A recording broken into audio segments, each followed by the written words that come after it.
அனைவருக்கும் வணக்கம். நாம் இப்போ திருவண்ணாமலை அண்ணாமலையார் கோயில் முன்னாடி நின்றுட்டுருக்கோங்க. இன்றைக்கி தீபம் ஏற்றி 5வது நாள். நாம் இப்போது 5ஆம் நாள் தீப தரிசனத்தை தான் பார்த்துட்ருக்கோம்.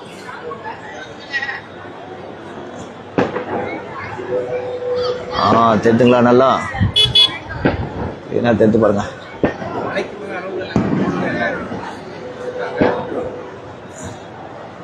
எஸ்,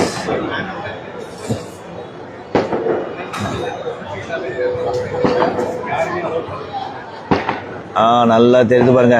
தீபம் 5ஆம் நாள் தரிசனம். நேற்று இன்னைக்கு நல்லா கிளீனாக தெரியுதுங்க.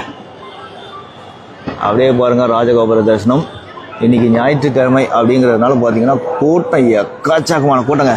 நீங்கள் இங்கே பார்த்தீங்கன்னாலே தெரியும், அந்த ராஜகோபுரத்துக்கு முன்னாடி அப்படியே விளக்கு ஏற்றுறாங்க. ஃபுல்லாக அந்த கிரவுண்டு ஃபுல்லாக விளக்கு தான். அந்த அளவுக்கு அதிகமான மக்கள் இன்னைக்கு தரிசனம் பார்க்கறதுக்காக. அது மட்டும் இல்லை, அந்த தெரு ஃபுல்லாக இருந்தது கியூ. அந்த அளவுக்கு மக்கள் கூட்டம் அதிகமாக இருந்தது.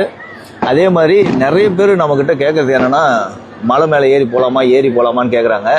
அது இந்த முறை தடை விதிச்சிருக்காங்க. மலை ஏறி போய் தரிசனம் பண்ணுறதுக்கு தடை விதிச்சிருக்காங்க. இன்றைக்கி கூட பார்த்திங்கன்னா ஒரு 50 பேருக்கு மேலே எல்லாருமே மலை மேலே ஏறி போனவங்க எல்லாருமே திருப்பி அனுப்பிச்சிருக்காங்க. அதனால் மலை ஏறுவதை தவிர்த்துடுங்க, போக வேண்டாம்.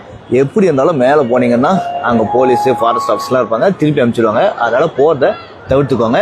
இங்கேருந்தே பாருங்கள், நல்லா தெரிஞ்சு பாருங்கள். தீப தரிசனம் 5ஆம் நாள் தீப தரிசனம்.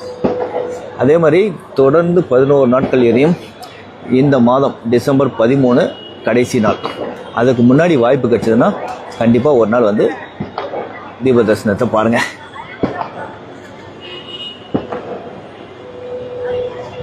இந்த மாதிரி அப்டேட்ஸ் தெரிஞ்சுங்க, நம்ம பேஜை ஃபாலோ பண்ணிக்கோங்க. நன்றி, வணக்கம். நல்லா தெரிஞ்சுங்களா? தீப தரிசனம் பார்த்தாச்சா? ஓகே, மீண்டும் நாளை சந்திப்போம்.